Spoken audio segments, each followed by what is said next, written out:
I was banished from the vampire kingdom by Blood Devil. History repeats itself. Chapter 45. Heir EP7.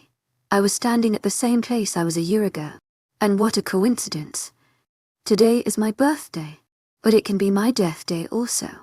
My heart was thumping inside my chest and my head was a jumbled mess of all dreadful thoughts. I had to take deep breaths after every 30 seconds. Relax, Sir. It's going to be fine. I whispered to myself. Who are you talking to? Vladimir asked bluntly. He was no longer going to deliver my messages to Blood Devil, so I was no longer scared of him. I'm talking to God. People like you can't understand that. He narrowed his eyes at me. Say that to Blood Devil. I just mentally flipped him off. Found something like that is not allowed in the vampire kingdom, a place away from human civilization, but keeping in mind every clean detail of manners from humans. We werewolves were better. We talked and ate like apes. Here you feel like a disciplined instructor is sitting on your head. Blood Devil is coming, Vladimir announced. There was no one in the courtroom. It was me. Him and the high and mighty was coming. There was thumpage of his hard boots against rocky surface. The only source of darkness were candles on a chandelier hanging from ceiling. From the dark silk curtains, Blood Devil made his appearance wearing his signature dark attire. He had dark leather pants paired with cowboy boots and a long jacket. Under that jacket he had something I never saw. There was a black cape which followed him like tail. His lean figure was well hugged in those clothes. He was not skinny but neither bulky. He was average man, and I have no idea about muscles because he is always fully clothed. His hands are always covered in black gloves. The only parts of his body visible are his handsome face, dark hairs and portion of neck. Rest of him is always hidden mysteriously under blanket of clothes. You are finally back, he said in a smooth velvety voice. I nodded my head slowly, not looking in his eyes. Did you find the heir? He asked the most dreadful question. I had made my decision. I knew what I was going to say to him. No, I answered calmly. Chapter 46. History repeats itself. Heir EP7. What are the consequences of my actions? It's the question I often ask myself. I told Blood Devil that I didn't find the heir. I lied to him in a hope that he will spare my life. My assumption was that he was searching for the heir to kill her, or simply me. But in the end, I had the same problem. What was I expecting for Blood Devil to say when I returned with nothing in my hands? It was not him sweeping off my feet and making me his loving princess. Neither did I expect him to kill me. After all, he was the one to transform me into a vampire, his third vampire. But I clearly hadn't expected him to banish me from the vampire kingdom. History repeated itself. I'm alone again. But there are many differences. I was rejected by a handsome werewolf back then. I'm rejected by a handsome vampire now. I was broken then, and I have nothing to say about my present condition, but honestly I don't feel special. Blood Devil is an incredibly handsome vampire and of course I'm attracted to him. I have this big crush on him, but he threw me out of the place. He exiled me. That's not what he said, but his words were like, your nose, your failure. I don't want to see your face again. Leave this kingdom by night and do not return until you have the heir with you. Technically I can always return because I'm the heir, but Blood Devil doesn't know that. Stupid handsome devil, I muttered, getting out of the gates of huge palace. No doubt I was going to miss the place. It had been my home ever since that jerk of mate ridiculed me. It was only fun to throw it back on his face. Not really, but I can't deny that my soul feels satiated. Vampires don't have souls, but I'm the famous heir. I guess I still have my soul. Several eyes turned to my direction as I walked with my bag sliding behind me. I was a walking monument for them. They just cowled and take their eyes off me. Some had sympathy, but most had disgust-written their hateful gaze. And desperate vampire ladies were giving me smirks of victory. I was the only female turned into vampire by Blood Devil. In short, I can say BD because Blood Devil is mouthful. I had this advantage to make all females jealous. I was special. BD always took care of me. He personally attended my training sessions. He had me by his side in courts. So their jealousy towards me was only reasonable, and my attraction towards him was too. But everything has turned upside down now. Blood Devil hates me and I want to cry. With my head hung low, I managed to walk through the isolated road. Whistle of winds and rustling of leaves were the only sides apart from Parliament's concert. Vampires were standing at either side of road. Only if there was some celebration and red carpet was under my feet, I might have felt good. But the situation was completely out of my control. I was one of the 5 vampires thrown out of the vampire kingdom, and it is said that the vampires once shown their way can never return. They become evil and then eventually killed by BD. So I came to one very fine conclusion.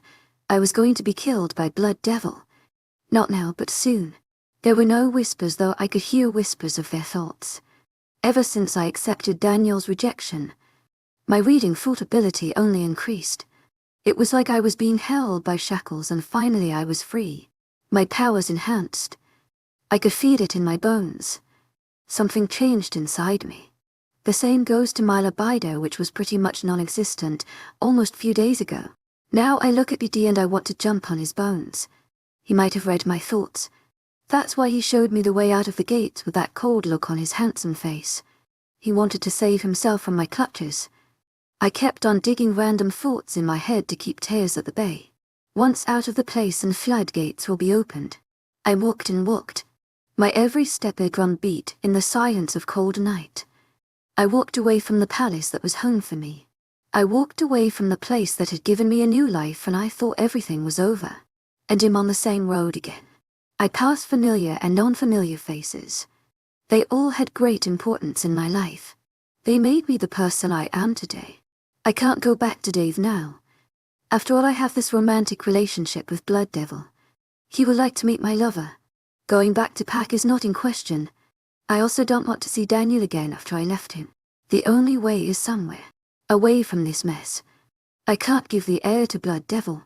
I can't give myself to him to get killed. Watching him killing me will break me first and then end it all. I'd rather like to fall from a cliff and end my life. Only if killing a vampire was the easy. I ran once I was out of the population. I ran until I was out of the territory. Tears streaked down my face. I was that easily eliminated. Again. Why, it has to be me to be home of rejection. That's what I get as a birthday gift, rejection. First by my mate and then by my maker, who I actually had the biggest crush on. Things never go in my way. I just can't live a happy life for once. Why, I had to be the heir. Why, Blood Devil had to search for the heir. This is not fair for me. I can't just see everyone killing my happiness because of something I never did. I sat down under the trees staring at the night sky. I wish things were normal for once. I wish I had life as other werewolf for vampires. I wish I was not like this. What is that this heir does? What makes me different? My odor. My ability to read into others' minds. Why is BD after me? To kill me, perhaps. I bathed in the moonlight, closing my red eyes. Things were never really easy for me. I was never accepted. Well, maybe I was by my pack, but by then I was too far gone. And now I'm all alone again. I closed my eyes, waiting for sleep to come. It's not a necessity, but I want to sleep. Don't give up. You can still live a normal life. Leave everything behind. Forget you are a supernatural creature and live like humans. Leave this place. Start a new life. Those were the things I was told by some voices. When I opened my eyes, there was no one around me. I could have sworn there was someone. Even with my acute vampire vision and hearing, I couldn't find a single trace of soul in the middle of forest. There was no one, but I found myself following those voices. Start a new life. Yes, I should do that. I will start a new life. I will leave everything behind. I will not end up as an evil vampire, and BD will not kill me. I can forget about everything and go far away from this place. With a new determination, I walked towards my new destination. My feet carried me to a place I always thought I'd go. Alaska. Incoming. Chapter 47, Old Friends. Heir EP. I squirmed on my seat, feeling uneasy.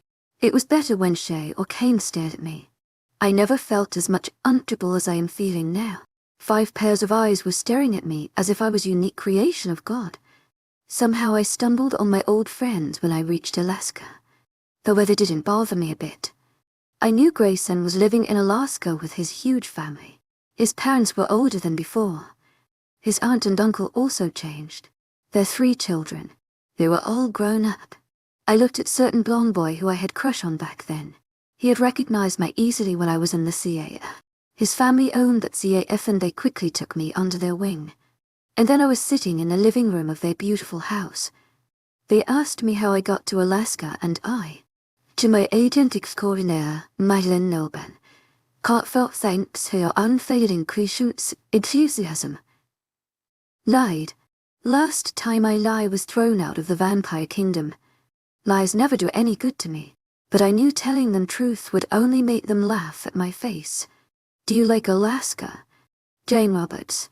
Grayson's mother. Yeah, that was all I could say. I honestly have no idea what I'm doing in Alaska. It's like this place was calling me. Alaska has been in my mind for years. I wanted to visit this place. To my agent extraordinaire, Madeleine Noban, heartfelt thanks for your unfailing patience, enthusiasm. How are your parents? Dave. Drew Roberts. Grayson's father. Asked, raising his eyebrows. Dad and Mom were alive when Roberts were there. Dave's biological mother, that is. I sighed sadly. Our parents died in a car crash many years ago. My memory went back to the happy family we were once, and Dave is running a small business with his wife. A smile formed on my lips. Dave is married. Her eyes were gleaming with joy. Yeah, I nodded. And I hope Dave is happy. Leaving Daniel like that was not a good decision from my side, but I had to leave. That was the part of bargain with his father. Now I wish I had some sort of closure with him. Where's Henry? I asked, changing the subject. I can't disclose many details of my life. Better talk about this. You mean Harry? A voice said from doorway. There stood a boy with blue eyes. Something was familiar about him other than the fact that he was Harry, Grayson's cousin. His hairs were dark brown, standing in all directions. There was a crooked grin on his pink lips. I was shocked. The same boy who used to try to flirt with girls and get slapped grew up to be a handsome boy. He was not as handsome as Blood Devil, but his face was really eye-catching. Hello, Sir Entity. He greeted, walking inside and flopped down the couch. An air of arrogance surrounded him. To my agent extraordinaire, Madeleine Noban, heartfelt thanks for your unfailing patience, enthusiasm.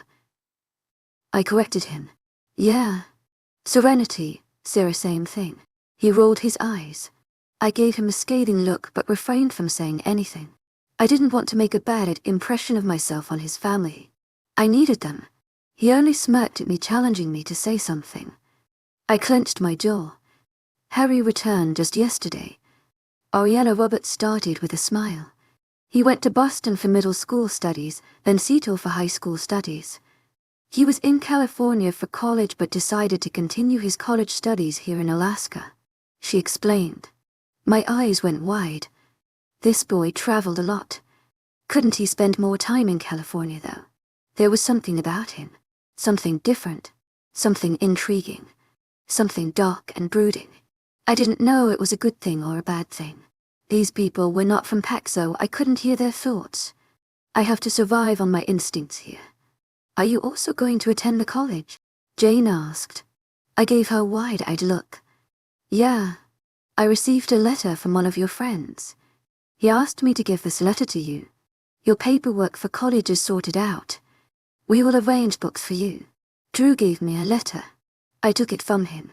You knew I was going to come here. I was confused. Who is this friend of mine he's talking about? I opened the envelope and there was a blue paper inside. Yeah. Ben Daniel. Your friend told us via phone. He mailed us these documents. My eyes widened at the few words written on it. Take care of yourself. And don't leave that place.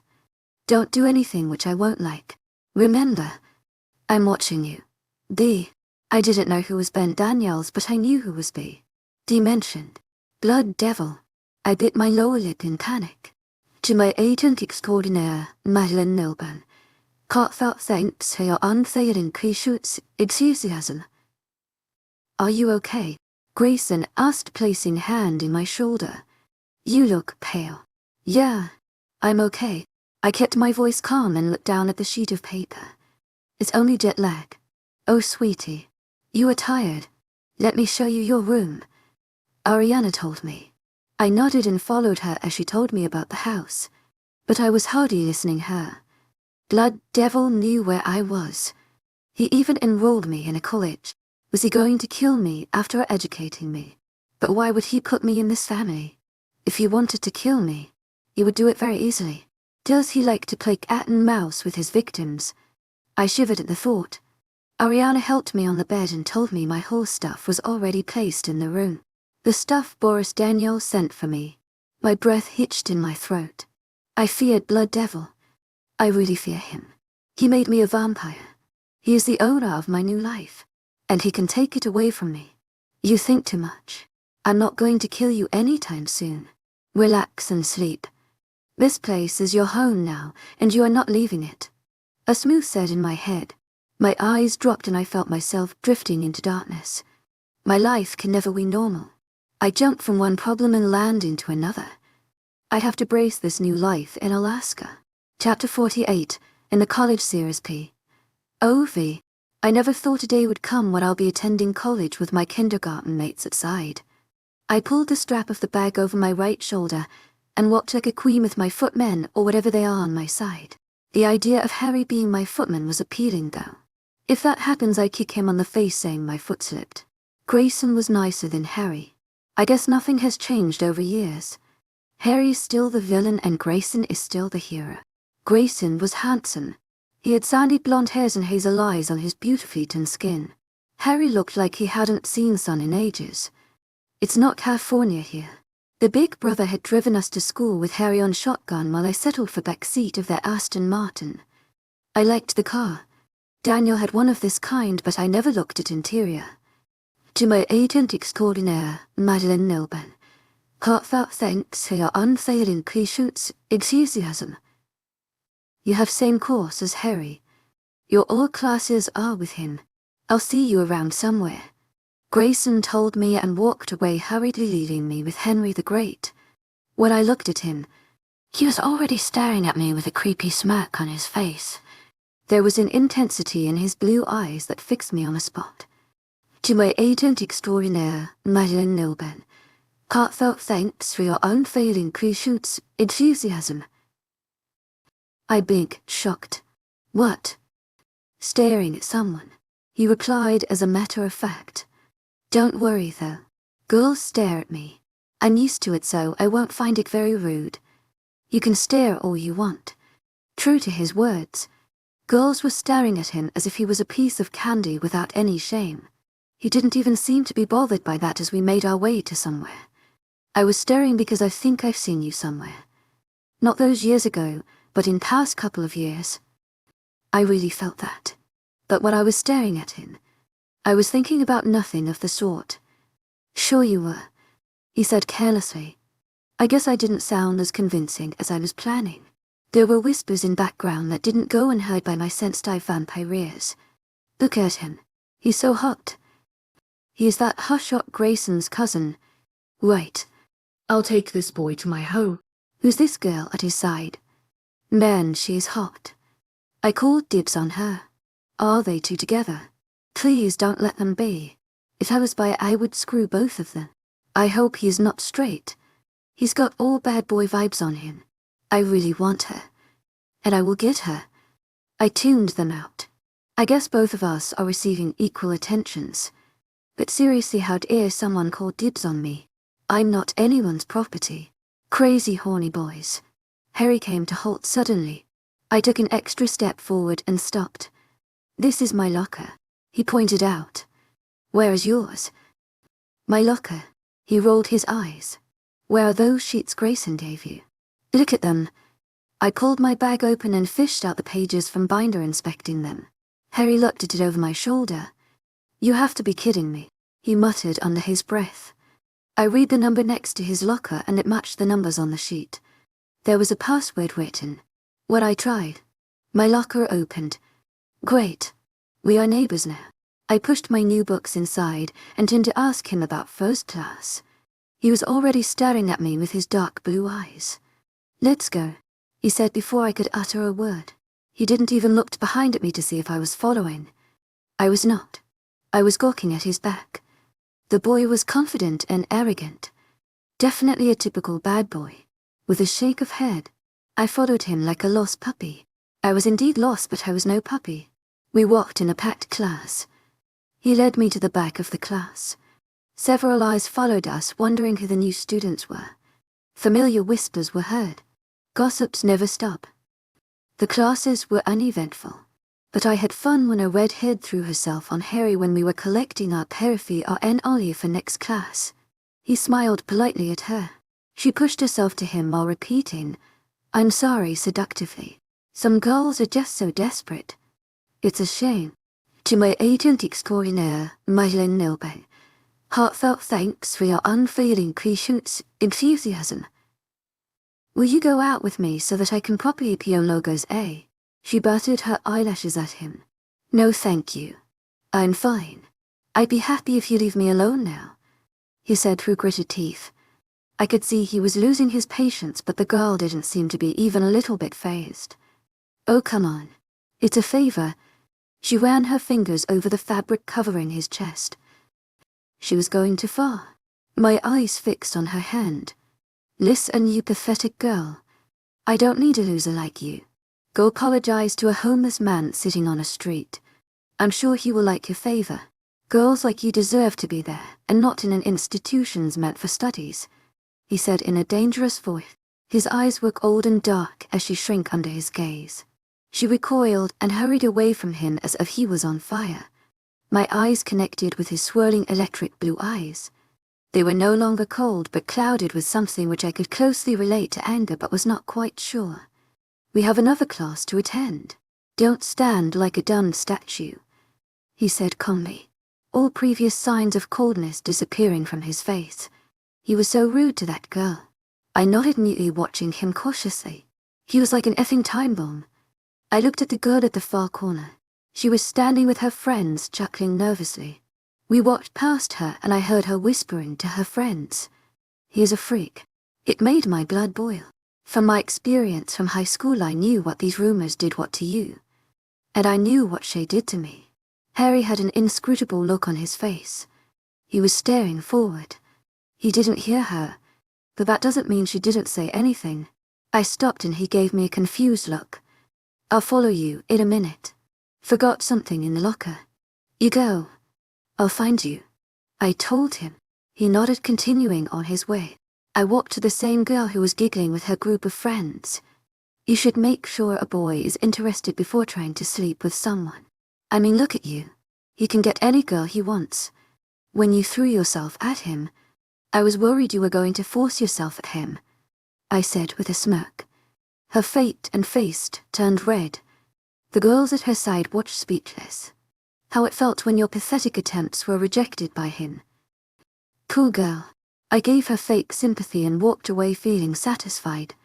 She was fuming with anger. I knew it. But she can't even touch my hair.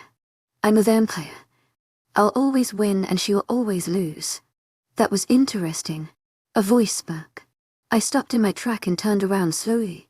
Harry was leaning against the wall with a smirk on his face. I cussed mentally. This is embarrassing. It was nothing. I played cool. Let's go to our next class. We are running late. He grinned and nodded his head, not saying a word. I was thankful, but not for long. Were you jealous? He asked smugly. As if I'll ever be jealous over him. Not only Harry but Grayson also was a female magnet in college. All information I got was from whispers. Since my all classes were with Harry at my side, I pretty much needed no friend. And these human kids knew nothing about me. I was 19. So was Harry. There were even older students, but they acted like teenagers. Seriously. Grow up. As the day passed and it was all over, my first day at college, a boy approached me while I was waiting with Harry for Grace and leaning against the black car. He was wearing a basketball jersey and shorts. His hairs were wild and his eyes were pale blue. Much lighter shade than Harry's. Hey, I was reading a book of numbers yesterday and I realize I don't have yours. He suddenly said to me. Seriously, somebody kill me. I'll give you her number. The figure will be same as number of bones in your body after I break them, Harry said from my side, sounding calm. The unnamed boy looked at Harry with sour face. Are you two together or something? That doesn't concern you. Harry gritted his teeth. If you two are not together, then I can hit on her. You can't do anything.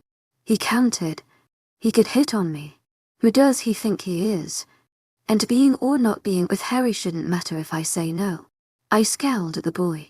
You can't hit on me. Playing hard to get now. To my agent extraordinaire, Madeline Milburn. Heartfelt thanks for your unfailing patience, enthusiasm.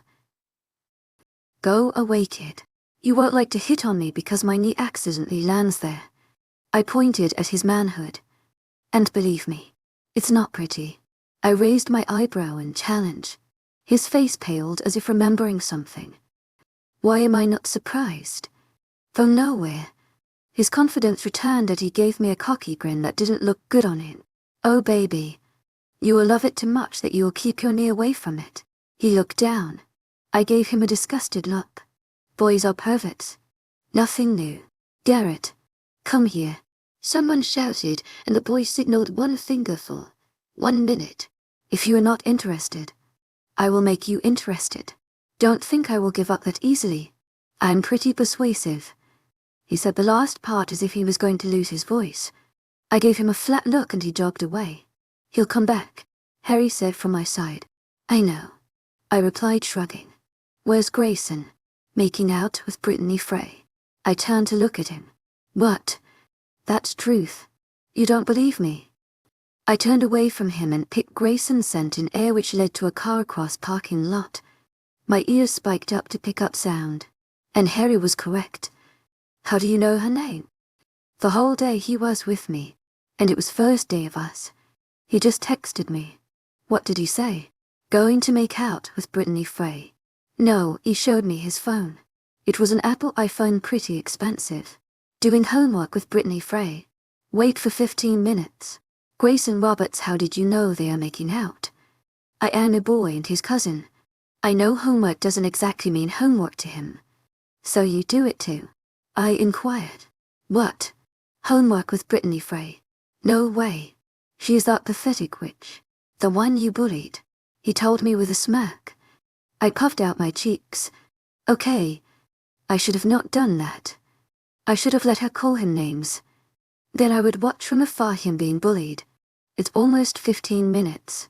Where is he? In her car. He will return in 10 minutes. But the text said 15 minutes. I argued.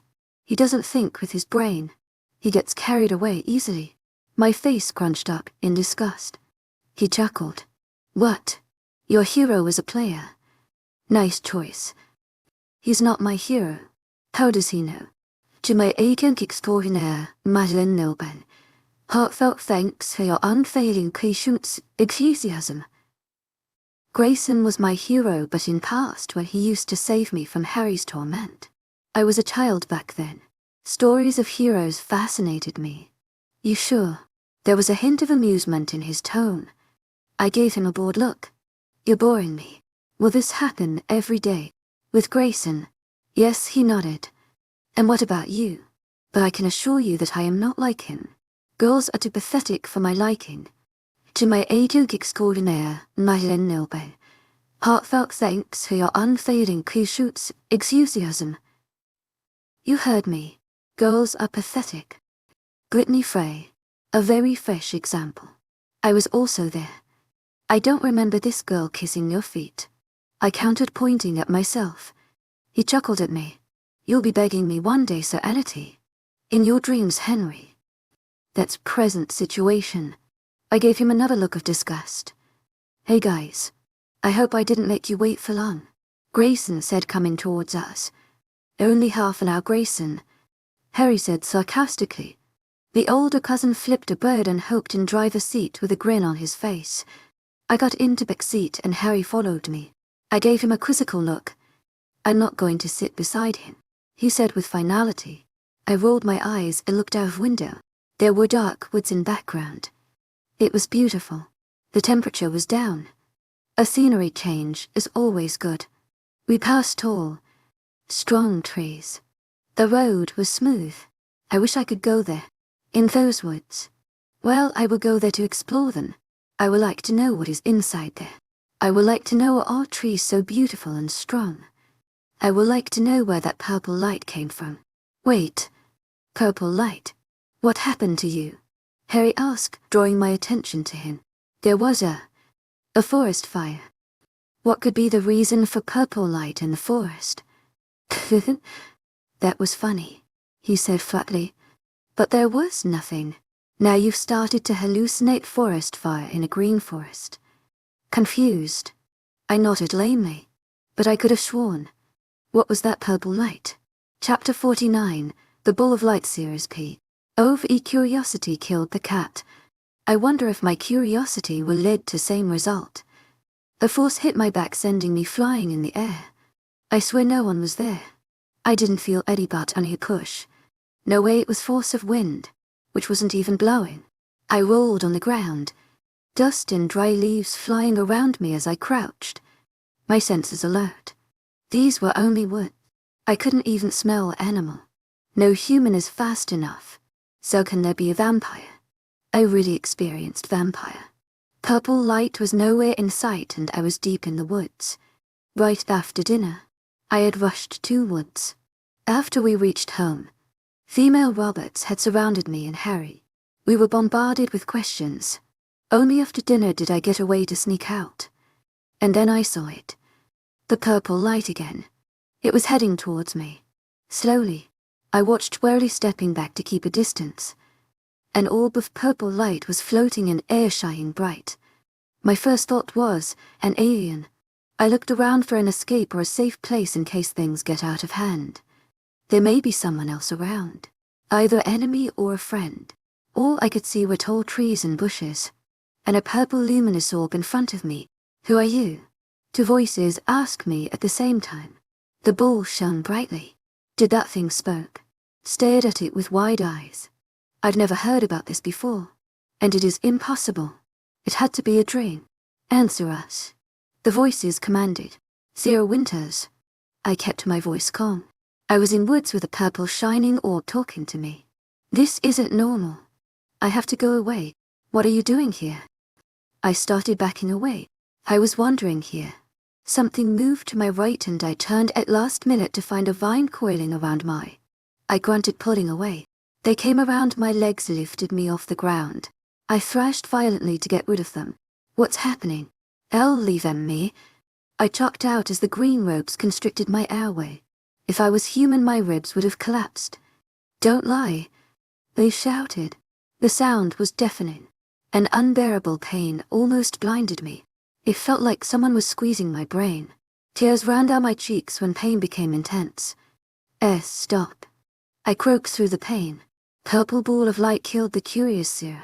That was the last thing I thought about before everything went black. Wake up, sleeping beauty. A voice called and I opened my eyes slowly. Sitting up, I yawned and at Chet, mumbling a good morning. Do this later. We are going to get late. Grayson will leave in 10 minutes. Get ready by then. Harry grumbled, walking out. I frowned at his retreating form. I walked to bathroom lazily. Was that a nightmare? It had to be a nightmare. I looked down at my clothes. I was in night suit. I don't even remember changing into one. After getting ready in record 8 minutes, I rushes to the car, saying bye to Roberts. Just leave her. She will learn her lesson and never be late for college. I caught Harry's voice. She'll be down soon. Grayson assured. You were not the one who woke her up. She looked like a witch. Her hairs were like nest. It'd take at least 30 minutes to fix them, he argued. I ran my hand through my hair. They were not tangled. How dare he? It was behind my back, so I missed a dry leaf embedded in my hair that belonged to the woods. It fell down, not making any noise. Good morning, Grayson. I made myself visible to them. Good morning, Sarah. He flashed me a $1 million smile. Get into the car. We are getting late. Harry barked. I glared at him and jumped into the back seat. Who stole his favorite toy? We arrived at college. Grayson and Harry were busy in conversation about football game. I tuned them out and stared out of the window. That nightmare felt so real. It only rose my interest. Maybe it was just my imagination. A thing like that purple ball does not exist. Grayson killed the engine as we approached college. He said something and threw keys at Harry before walking away. The blue-eyed boy got out of the car and I followed him. Harry didn't talk much and I was busy with the thoughts of that mysterious ball. Before I knew, college was already over. We made our way to the car. Harry got in driver's seat. "Where is Grayson?" I asked him. "He's taking ride with his girlfriend," Harry replied. "Girlfriend?" I asked, confused, opening the door of passenger seat. "Brittany Frey," he replied. Brittany Frey. The same girl who was flirting with Harry yesterday is Grayson's girlfriend today. Wow, he chuckled at my surprise. "You won't be able to bully her now. Grayson is now her hero." I rolled my eyes. "I know that much, okay? And I don't need a hero. Many things changed over years that I can agree with." He nodded, looking at me up and down. "Look at the road." I snapped and he chuckled again, doing as I asked. A hint of smirk was visible on his pale face. I stared at him. He was handsome. I can't scent that, but there's nothing on his face fascinating me. He was a plain bad boy who was not a player. But whenever he talked or looked at me with those beautiful eyes, I couldn't help but feel something. I don't like him. No, I don't. He's just friendly. Rudely friendly. But friendly anyways. I shook my head, leaning my head against the window and stared outside. My thoughts traveled to that purple light. What was it? So Grayson is on date with his lady friend. Ariana nodded her head. Jane rolled her eyes. It's like the 100th girl he's on date with. I worry for him. Don't worry, Jane. Grayson can take care of himself. I tried to assure her, bringing a glass of water to my lips. I know. I'm just worried. What if he catches an STD or gets a girl pregnant? Water sprayed from my mouth on the person sitting ahead me, who happened to be Harry. His eyes were shut. I tentatively reached for a towel and patted it on his face. He opened his eyes once I was finished. All he did was glare at me while both sisters laughed. I laughed nervously. He didn't say anything and turned away from me. He started fiddling with his phone and I sighed in relief. "You mean Grayson is a player?" I brought the conversation back to Grayson and places the glass far away from me. "I don't know. But he's never with one girl. And that means he's a player." "How do you know that he's never with one girl?" "Molly's friend's sister has been Grayson's classmate for years. She tells her sister, who tells Molly, who tells me, and I tell my sister." Oriana explained in a breath. It was a complicated web. Molly is Harry's older sister. She is older than Grayson. Gina is the oldest one. Both girls are in New York. "What about you, Harry? Do you have a girlfriend?" Jane brought Harry under light. "No," he answered flatly. "What? I haven't heard about you having a girlfriend in past year." Ariana grinned. "Who is the girl you turned celibate for?" "Wait. What? There's no one," Harry muttered. His eyes darted from corner to corner. It screamed, "There is someone," loudly. "Who is she?" She turned a player to a saint. "She must be someone special." She nudged her son. Harry groaned loudly. "No one. Is she from California? Are you two on a break? Or there is long-distance relationship?" Oriana pressed. "There is no relationship," Harry protested. "After high school your dad and I went to different colleges." Ariana started dreamily. "We maintained long-distance relationship for 4 years." Harry stood up and walked away, shaking his head. I chuckled as Ariana continued to tell about her love story. I stared out of the window. "Tomorrow I'm going to woods in broad daylight." Chapter 56. Drunk. I walked deeper into the woods cautiously. It was a free day. No college. No kids around. Instead of spending time at home, I excused myself, saying I needed to have an important talk with Ben Daniels, who was in Alaska recently. "Who is Ben Daniels?" Jane had asked. "He's an old man who lives in New York. He was my father's friend. I met him a few years ago."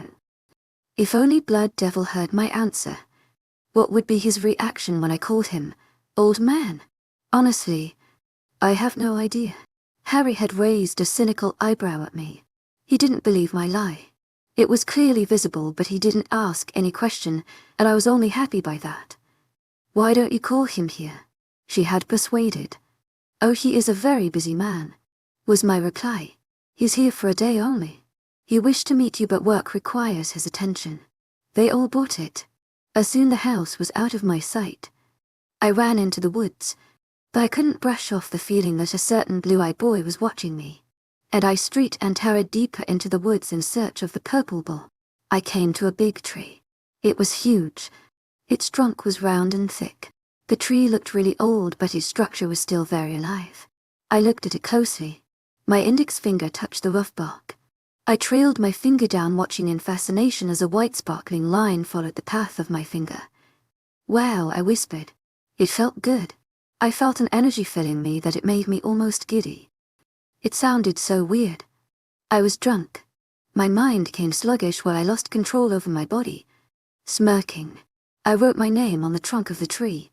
I bit my lower lip as Sierra shone with white light. It looked beautiful. Sparkles emitted from it, and the words started moving. It read a different yet so similar name. I've heard that name before, but my dull brain couldn't figure out when and how or who. Giggling, I dipped myself on the ground, leaning against the tree, and closed my eyes. My insides felt tingly and I laughed loudly. What was happening? I closed my eyes, sighing softly. My body systems started shutting off. Darkness covered my vision. "Wake up, alcoholic." Somebody shook my leg. Groaning, I kicked the person with same leg. They let out a yelp and cussed. "She doesn't want you now." Another voice snickered. "Shut up and help me wake her up, or I'm throwing her out of the window." The voice started sounding familiar. I recognized it. Not too clearly. "You shut up, Henry." I mumbled and buried my face in pillow. Someone laughed. "Tu es agent extraordinaire, Madeleine Nilban. Heartfelt thanks for your unfailing patience, enthusiasm." "I guess. Get up, sleeping beast. It's time for college." Harry snapped. Why is he in bad mood? Slowly I opened my eyes to find happy Grayson and a very unhappy Harry. Grayson looked like a Cheshire cat, while Harry's auntie in Christmas. He had wrapped a purple muffler around his neck which had floral designs. I snickered mentally. I sat up and groaned as headache hit me. I buried my face in my hands. "To my agent extraordinaire, Madeleine Nilban. Heartfelt thanks for your unfailing patience, enthusiasm." "Take this." Grayson gave me 2 tablets and a glass of water. "What is this?" "It's enthusiasm. I figured you might need it." He explained why. I said, swallowing tablets and washing them down with water. "You were drunk," he replied, shrugging. "Drunk is putting it lightly. You were wasted." "Completely wasted," Harry piped in. "Wasted. I don't remember getting drunk. Pick. I've never had a glass of beer in my hand. What are they talking about?" And then my eyes widened. Winds. Tree. Feeling giddy and then all blank. "You remember now." Grayson pointed at my face. "Then you must also remember how you kissed Harry." My eyes widened like saucers and jaw dropped. I stared at them in horror. "No way. Don't exaggerate it, Grayson. It was not a kiss on lips," Harry said. I let out a sigh of relief. "Thank God." "Nah, you only kissed his neck," Grayson said, and my head snapped in his direction. My eyes widened again. I looked at Harry so that he would explain and give me another relief. His cheeks were tinged with pink. Oh my God. Kisses, putting it lightly. Grayson mimicked Harry's previous words. "You attacked his neck. Please tell me I didn't bite him or drunk his blood." No, you gave him a love bite," he revealed. Thank God. I bit my lower lip, refraining myself from sighing. What if what they think is a love bite is actually a vampire bite? I want to see it, I demanded. Harry looked at me with disbelief while Grayson snickered loudly. I cleared my throat. "I mean, that's the first hickey I've given to someone. I want to see it." Grayson gave a weird look to Harry, who narrowed his eyes at his cousin. "Go outside," he said to Grayson, who seemed surprised. "Why?" he asked, smirking. "Just go away." Harry sounded irritated. "To my agent extraordinaire, Madeleine Nilban. Heartfelt thanks for your unfailing patience, enthusiasm. To my agent extraordinaire, Madeleine Noble. Heartfelt thanks for your unfailing patience, enthusiasm. I'm going. You have protection with you. Grayson shut his mouth as Harry threw a deadly glare at him. Grayson turned around and left without any other word. Harry followed him to make sure he left and locked the door behind him. He stood stiffly with his back facing me. I gulped. I'm alone in a room with Harry with me. Oh God. Harry turned around. His head hung low and shoulders sagged. His hands were clenched at sides. Harry, I said softly. He raised his head, slowly looking at me with his dark eyes.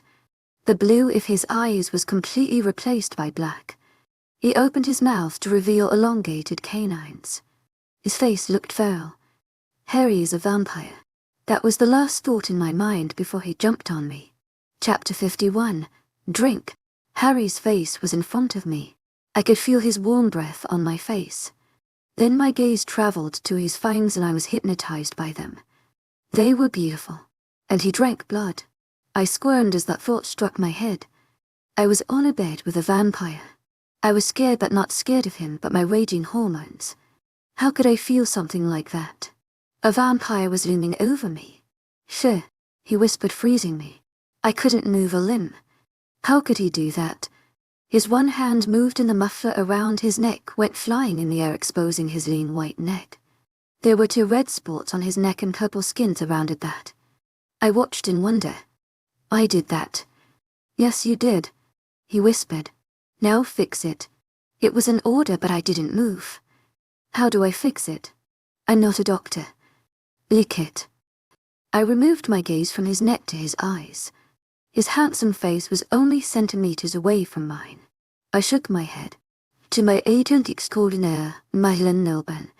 Heartfelt thanks for your unfailing patience, enthusiasm. He started in a sweet yet threatening voice. Lick it now, I will show it to everyone. You want your dark secret out? And no. I stuttered and leaned forward to his neck. My senses filled with his familiar scent. It was alluring. I brought my lips to his bruised skin and blew out a breath. His body stiffened. I placed my lips on punctured skin, kissing it lightly. My heart thudded widely inside my chest. Just lick it, he commanded in a strained voice. I planted another kiss on the uneven skin. Darting out my tongue, I caressed his cold skin. He let out a strangled sound, but it didn't stop me. I licked the skin until it was no longer bruised. I pulled away, looking into his black eyes. There was no blue left in them. He smirked at me. It's only fair if I also give you my bite, he whispered before burying his face in my neck. He kissed at my neck and I let out a gasp. My eyes widened. He slowly licked my skin and a strange sensation surged through my body. And then I felt it. His teeth plunged into my neck, resulting into an intense pain. I squeezed at my eyes shut, letting out a groan. It will be fine, his voice said in my head. And then I felt something very strange. The pain turned to pleasure as he sucked. I tilted my neck to give him better access. Oh God. My eyes rolled to the back of my head at the sensation. It felt good. Incredibly great. Something was building inside me. It was strong and powerful. How can he do that? Even Daniel never made me feel something like this. And he was my mate. Was Harry my vampire mate? His teeth retraced and he licked my skin, healing it with soft magical strokes. I gripped the sheets tightly in my hands. Stupid girl. You shouldn't have touched that tree so soon. He murmured against my neck in a very familiar voice that did not belong to Harry. He's not Harry. He pulled away from me and looked into my eyes. The green of his eyes matched mine. Sleep. My eyes dropped as I felt something caress my lips before all went black. Chapter 50. To cat's prey. I opened my eyes as sunlight hit my face. Groaning, I sat in my bed looking around. What had happened? Memories came back to me in flashes, and all of them led me to blush. He was Blood Devil. I'm completely sure about it. And what on earth was I thinking? What was that tree? What was wrong with Harry? Was Harry Blood Devil? There were so many questions that it was giving me a headache. Someone knocked at the door. "Come in." It opened to reveal Harry, and my face burned as those images flashed in my mind. "It's time for dinner, Sira. Let's go down," he informed me. A very familiar smirk was on his face. From the wicked gleam in his eyes, I knew that he was Blood Devil. I wonder how will that smirk look on Blood Devil's face. He chuckled as if reading my thoughts. "Did you really think I'd let you go away just like that?" he asked with a sickening sweet voice that made me cringe. He wasn't speaking in Harry's voice. He was speaking in his own smooth, velvety voice. "The day I turned you, your fate was connected to mine. You can't go away from me, Sir. I won't let you." His voice but a whisper. I hung on every single word he said. "But unfortunately I have some business to attend. After all, I'm Blood Devil. Who Harry boy is having fun in California." Before I could blink an eye, he was in front of my face. I didn't even sense him move. He materialized in front of me. His vampiric face was inches away from mine. "But remember, I'll come back to you." With those final words, he strolled out, leaving me completely as to undead. I sat there with my heart beating frantically, and I knew for sure that it was fear. I've been living with Blood Devil for past week and I didn't even know. He was too smart and too strong. I can never be a match to his power. Harry left hugging his all-family members. He was going back to California for a few days to attend his friend's wedding. Ariana and Jane even cried. I watched him warily from a distance. But he didn't leave me alone. He wrapped his arms around me. A jolt of electricity made me shiver. He chuckled in my ear. "Don't dare to leave this place." He started whispering. "I'll find you anywhere you go, so don't waste your energy. Don't forget I'm always watching you." He dug his fingers of one hand in my back and other hand pulled at my hair. His unmatchable strength made me clench my jaw so as to avoid any pained wail in front of Roberts. He pulled away and looked down at me with cold, calculating eyes I was used to in Vampire Kingdom. It made my bones chill. "See you soon, Serenity," he said, and walked away near the cab. I watched as the vehicle disappeared from my view. His words echoed in my head. "See you soon, Serenity, Serenity, Serenity." My eyes widened. It was the same name on that tree in forest. I had written Sira, but it had changed to Serenity. Unknowns P. O.V. "I think that vampire is the easiest way to get what you want," the bald man suggested. He was roughly of my age. "Stop it, son. You're going against nature," my father shouted. I gave him a bored look. He was weak due to silver chains. "I hate that man. He is responsible for my pain. Guards, plaster a duct tape on his mouth. Just shut him up," I told a guard. He nodded and complied. I ignored my father's cry in background.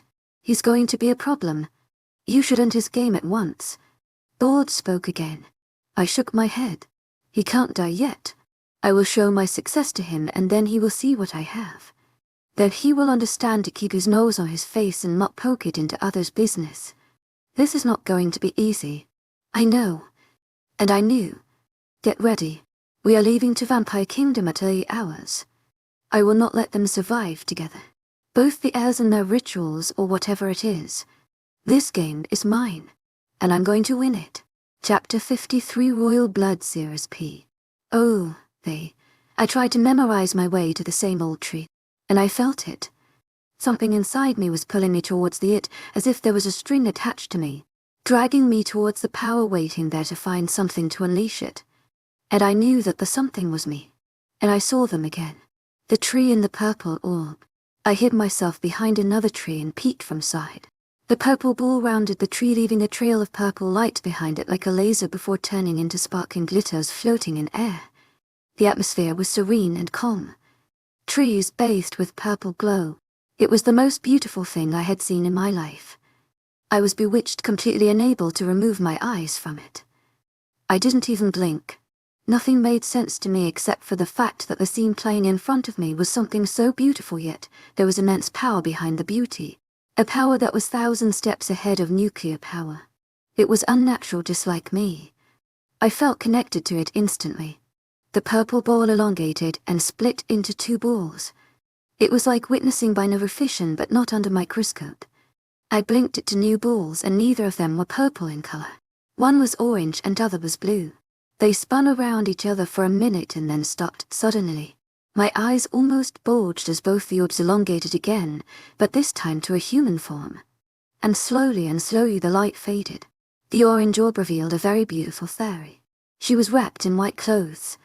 The blue orb transformed into a man who could be very well described as a Greek god.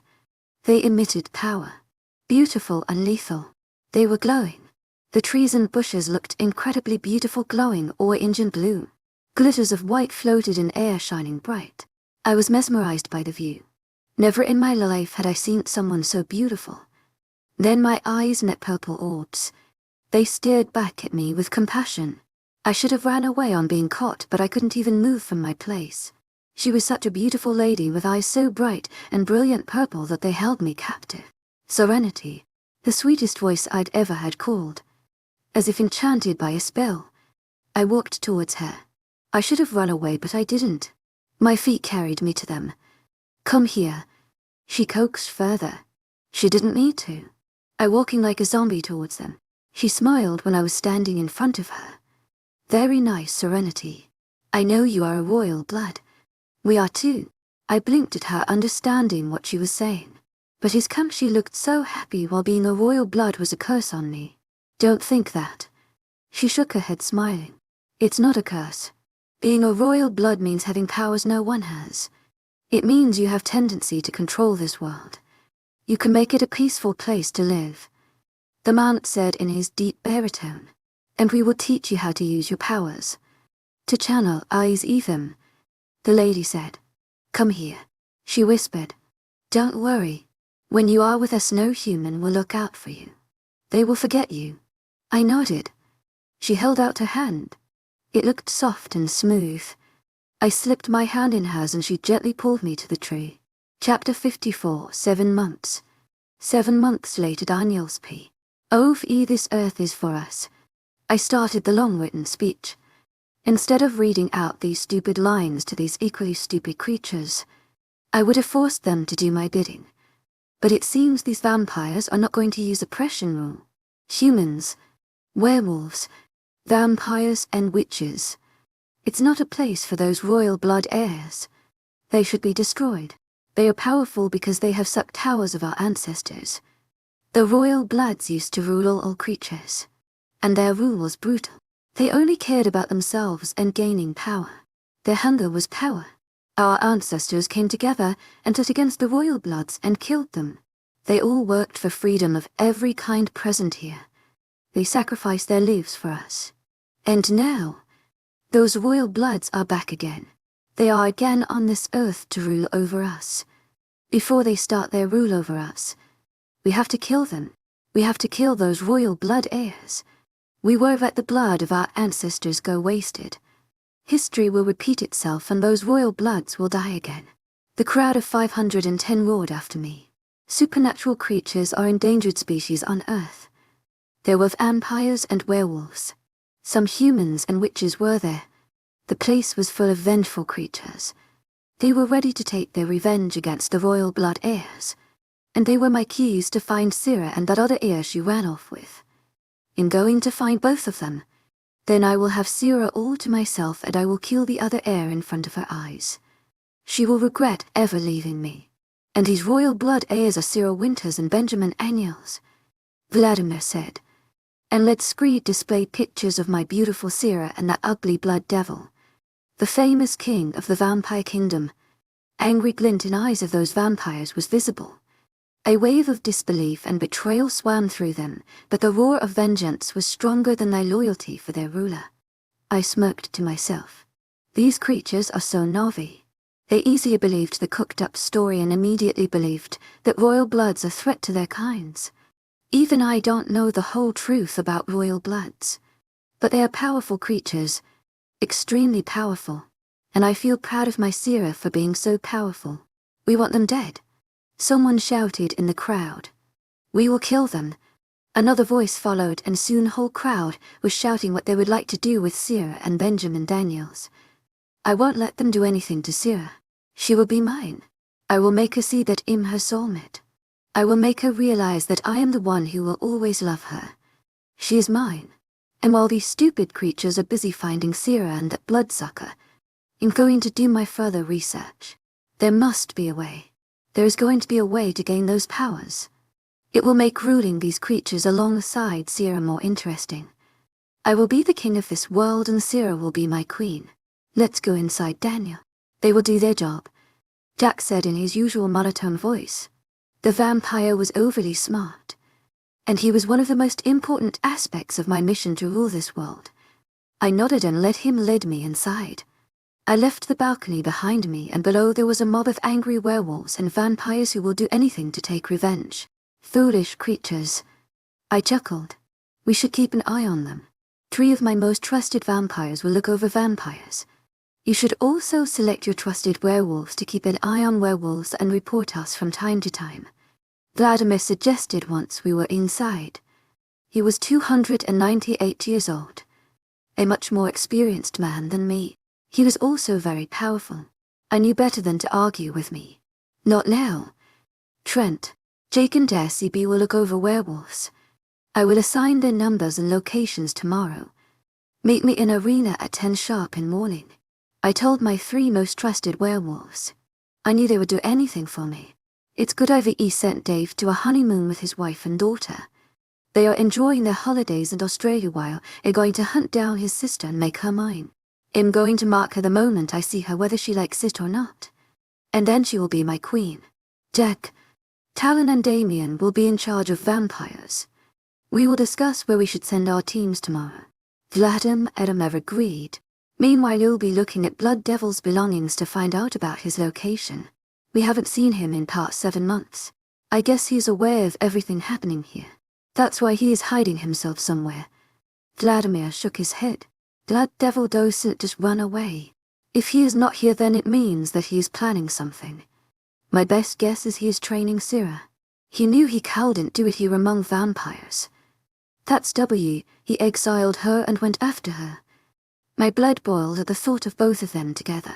He better not touch my Sira. I will kill him if he even tried to even lay a finger on her.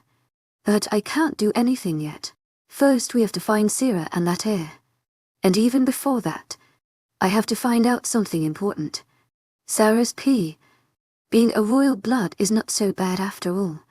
But it is surely going to be stressful. With all this power inside me, this is amazing and overwhelming at the same time. I've never felt this powerful in my whole life. I could feel as if whole world was under my feet. I could do anything. I had control over sour elements here. Water and earth. And over these past 7 months I have learnt to master my control over them. You have done amazing work, Serenity. Celine smiled at me. I had never thought the beautiful lady who emerged out of orange light would be a royal blood just like me, and then she would be my... We have taught you whatever we know. Now it's time for you to find your mate. Matthew smiled at me. That spiked my interest. Mate. My mind went back to Daniel and I shook my head. I left him behind only to find him again. My life can't be more surprising. Yes, your mate. You have the time under Blood Moon to find your mate. Celine was not affected by my conflict emotions. When is that? I inquired. I was thinking about the way to go back to the pack. I haven't contacted Dave ever since I left. He will kill me. 39 days from now.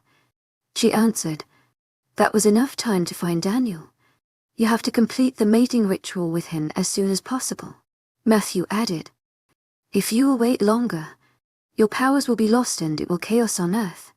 No, I was not going to do that with Daniel. I was not going to do that with anyone. No way. Isn't there any other way?